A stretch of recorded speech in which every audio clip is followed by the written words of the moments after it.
What's up everyone, welcome back to my channel. I am Tobi and I film videos about my life in Canada. I have vlogs, career related content, finance content and much more, so check out my channel. I have 60+ videos and you definitely find something useful. But yeah, please don't forget to smash that like button for me. Please smash the thumbs up button for me. It really helps me, it helps my channel, and I really appreciate it. Really appreciate it.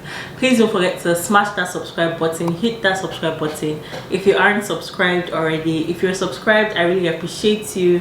Don't forget to leave comments, share this video and all that. So today's video is going to be a continuation of the Q&A. I posted a Q&A tag on Instagram, on YouTube community, and there was also a survey, like a link to Google Forms. So I'm just going to be answering some of those questions today. If you haven't seen the first one, I'll link it in the description box so you can check it out. Hi Tobi, what uni did you study? So I went to Carleton University in Ottawa, Ontario. Products for my skincare. Honestly, I'm the worst with skincare. My goal this year was to actually get better and do my skincare routine every day, but I've been lagging and slacking in that aspect. But I use ordinary products, yeah, and a clinic moisturizer. The next one is 3 key things I've learned in my 20s so far. Number 1 is to do things that scare you. So you don't know the outcome until you do it. So do those difficult things, those things that make you uncomfortable. Number 2 is number 2 is take risks. Like, I feel like this is the time to actually take those risks. Everything just falls under taking risks, doing things that scare you, and not really caring about what other people think, and just putting yourself first in a lot of things. And I'll also say be intentional about everything you're doing, because all the things you're doing now, the little actions you're taking, even just waking up at 5 a.m, everything you're doing right now is work into your future. So just be intentional about things. For example, if you're putting a video online, know the type of video it is, know if it's something that you want to be related with your brand, with you as a person in the future, related to your work and things like that. Next one is, between Guelph and Ottawa City, which of them is more affordable to students in terms of living expenses? I don't really know, but I know I have a friend that lived in Guelph as a student and she was paying a bit less than I was in Ottawa. Honestly speaking, I think you'll find what you're looking for in both cities. It just depends on what you want and your taste. I believe there are 2 cities that are not outrageously expensive. Like, it's not like you're saying Guelph and Toronto, or Toronto and Ottawa and all of that, but Guelph and Ottawa, like, you find what you're looking for. Or like, the difference won't be outrageous, like it won't be a huge difference. That's what I'll say. Next one is it necessary to pay part of your school fees before applying for visa? The school stated that it's not compulsory. I just want to know if it affects the visa process. I honestly wouldn't know, because I'm not an immigration consultant, or like I don't work in CIC, but I'll suggest that you should pay, because that just shows the immigration people that you are serious about it, you actually have the money. And yeah, but I don't know if it actually gives you an advantage. I really don't know, but obviously as people outside will assume that it gives you an advantage, but I don't really know if it gives you an advantage, because there are people that probably don't pay and still get it. But I would advise you to pay some part of your school fees. Like, just pay as much as you can, and yeah, I would advise you to do that.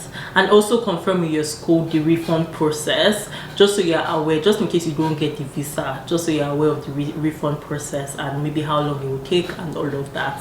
Hello Tobi, I'm a Nigerian in Germany. My kids were born in Germany and they have German citizenship, but I'm planning on relocating to Canada because I think Canadians are more friendly, and I also think that kids born in the Western world have more great career opportunities. Do you think my reasons are good enough to relocate? You're in Germany already, so I really think it depends. Although you said that Canadians are like more friendly, So it depends. Have you faced situations where you feel like you don't want your kids to grow up in Germany? Then yeah, it will make sense. I think it's just something to think about and something not to rush, since you're already in a good country. So it's just something that you can actually take your time to think about, weigh the pros and cons and all of that. Or like maybe move if you get a job. Start applying to Canadian jobs when you're in Germany and move when you get a job. Is dating sites fun to use in Canada? I haven't used a dating site in Canada before, but I'll just say be safe out there. A lot of dating sites and just terrible news I've been hearing out there, but just be safe out there. But definitely it's good to use. I know friends who have met their significant other on dating apps, believe it or not, like Nigerian people, and the relationship is solid. So honestly speaking, you can use it, but just be safe. Must you be vaccinated before getting into any school? I'm not a student right now and I don't want to be checking for all of that, but I know I was talking to a student, like one of my family friends, and if you want to be on campus, if you actually want to stay on residence, you have to be vaccinated, at least his school. So it just depends on the school. So I'll advise you to actually reach out to the school. And things have changed. Things change on a daily when it comes to vaccination. Like right now in Ontario, they're removing the mask mandates sometime in March, but they are fully removing it sometime in April. But there's still some places where you have to wear masks, like if you're flying or if you're traveling, you still have to wear masks. So things like that. There are things that I cannot really say. You just have to like be updated and reach out to the school to know their policy. The next one is, hi, I have 1 year of remote work experience and I'm a graduate. Would that be good enough to apply for PR? I'm in Nigeria, by the way.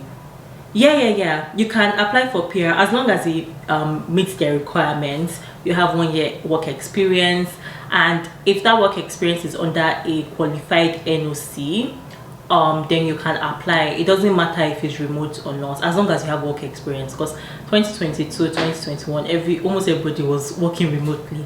So as long as you have that work experience and it falls under NOC 0, NOC A or NOC B, then you can apply. The next question is, what is your take on scholarship offers in Canada? I know they don't have a lot of scholarship offers compared to America, but there are definitely scholarship offers. So look into it. Send an email to your school, their International Students Center, and also the school in general. Their bursary, what's it called again? Their bursary, what's this thing called, departments and all of that, funding department. Send an email to everyone, your professors, and just take advantage of all the scholarship offers that you can get. The next one is, does YouTube distract you sometimes? I feel like it used to distract me early 2021.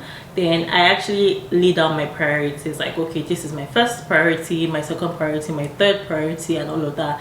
And I believe in life there's seasons, and the season I'm in right now, YouTube is not my priority. That's like it's my third priority actually. If I have things to do in my first priority or second priority, I'll drop YouTube. Like, I won't put out a YouTube video, not that I'll drop it totally, but I'll miss a YouTube upload most times, or there's sometimes that I've missed uploads. So just know that the other things that my priorities are taking over and all of that. You should just have priorities so you can actually balance things well, because personally I want to be well balanced. Like, I have a lot of goals and I still want to smash those goals, and there are a lot of things that in the future, if I'm able to smash those goals, they would in turn help my YouTube channel. Do you get? So I'm going to smash those goals first, then while I'm like giving YouTube my best still, but it's not my priority. The next one is, I hope you're doing well. Yes, I am, thank you. My question is regarding the next step after completing an engineering program, so grad or undergrad in Canada. Please, what step can a fresh graduate take to practice as a licensed engineer in Ontario? Thank you for your time.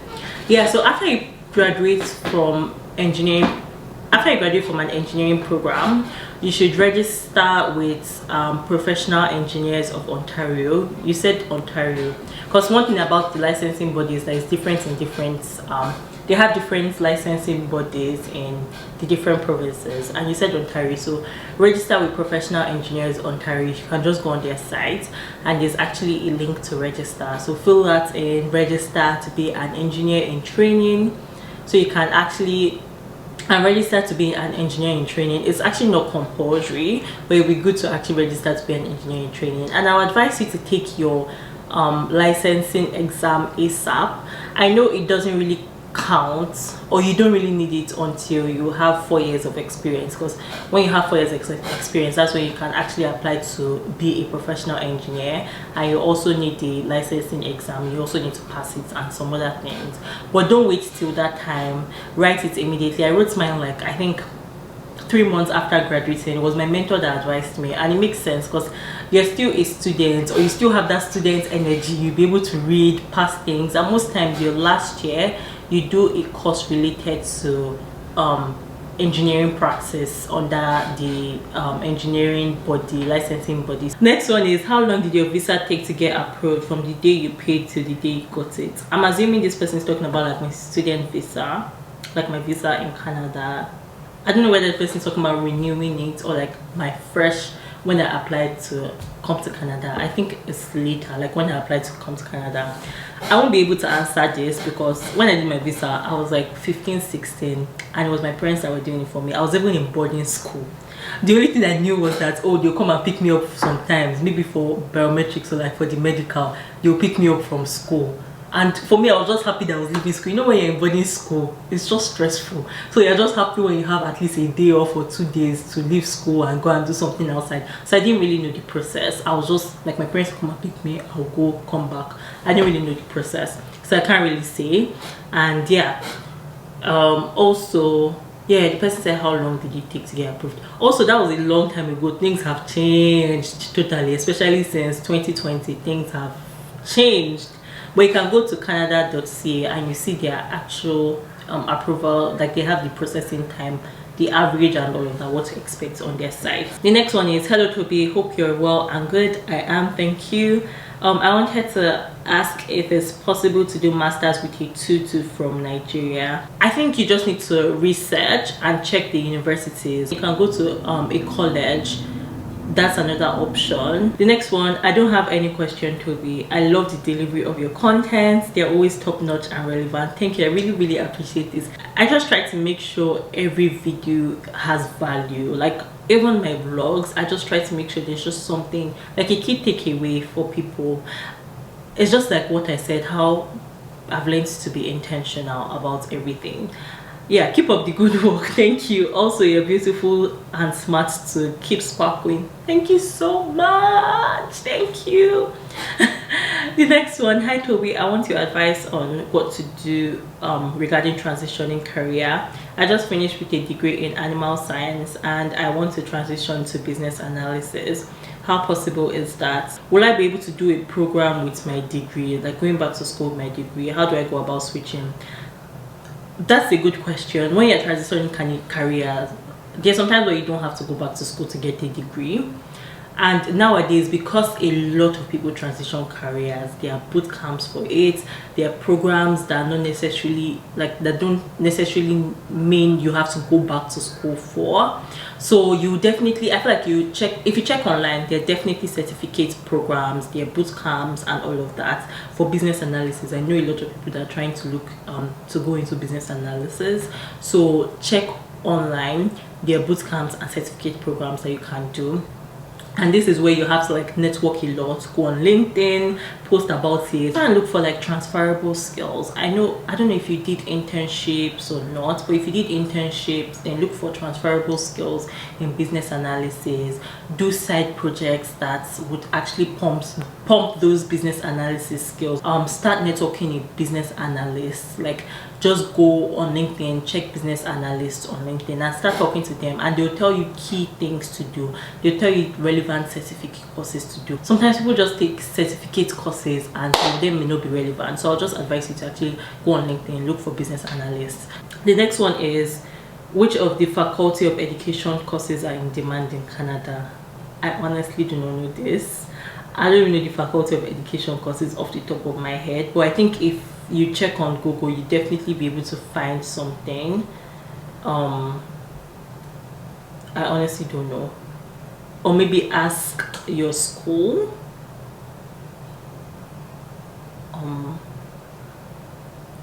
Adult social sciences, I honestly don't know. I'm so sorry, but this one I honestly don't know. But if you do a Google search, you definitely be able to find something. Or like reach out to people on LinkedIn that are in that faculty in Canada and ask them. They'll definitely know more than I'll be able to know, because when you're in that industry, you know what is in demand, so they'll be able to give you more information. Then the last one is, hi Toby, I trust you're good. Thank you, I am. I initially got admitted for winter semester, but I'm unable to travel because of the delays in my visa application, so I had to defer it to September because that was the next opening available. My question is that if my visa gets approved early before September, is it advisable for me to come, or I should just wait till September or August before traveling? I'll advise you to come early. If you're able to, then you can come earlier, but there are definitely cons of coming earlier because you start the cost of living, you start spending all your money and your money might finish before school even starts. But if you're able to and if you can afford it, then definitely come earlier, because it will give you that period to like settle down, find accommodation, so you can actually find the perfect place that you want and take that time to do your search well before school starts. And so you can just have those like months to like settle down before school starts. For example, if you even want to work while you're in school, you can have those months to like look for jobs and all of that. So when school starts, you're in full school mode and you've prepared already for that. But yeah, I hope you enjoyed this video. I'll definitely put the last Q&A video very soon, so watch out for that. If you didn't watch the first one, I'll leave it in my description box. Watch my other videos. I hope you enjoyed this video. Please don't forget to smash that like button for me. Please smash that like button for me. It really helps me and I really appreciate it. Hit that subscribe button if you aren't subscribed already. Share this video, leave comments. I really appreciate the comments. I like engaging with you guys, so leave comments and I'll see you guys in my next video. Bye. You can say I lost my mind, I will keep on holding my head high.